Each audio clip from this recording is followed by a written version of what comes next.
the birth of my daughter was also the same day that the worst financial thing has ever happened to me. I had a customer in my construction company that owed me millions of dollars.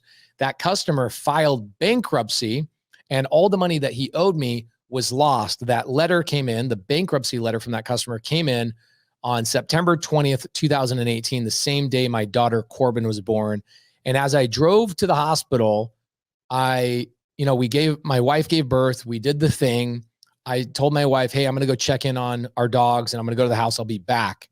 When I went back to the home, I checked my mail, and in the mail was a bankruptcy letter. And it was a letter from my biggest customer saying he was filing bankruptcy to the tune of $16 million. And I had to start basically from scratch. What I ended up having to do is pretending like that letter didn't happen, because I had a baby over at the hospital and a wife that didn't need to hear this.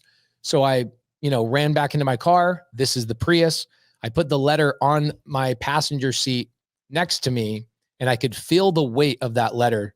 And what I did is I said, I'm never going to let my wife know that this happened to us. My wife is not going to know this. I'm going to get right back to work. This is going to be the sign for me to get out of construction and stop relying on people to pay me and chasing down my bills. And I'm already in real estate. I'm going to double down on all my real estate. Sadly, guys, I had 43 rentals at this time. I had to sell all of those rentals to pay my payroll in my construction company. But that was the greatest thing that ever happened to me. That letter was a moment for me. I made the decision in this Prius to go full-time in real estate and double down on everything I knew, creative finance. And I said, I'm already known as the creative finance guy. Why don't I just double down and just help everybody else?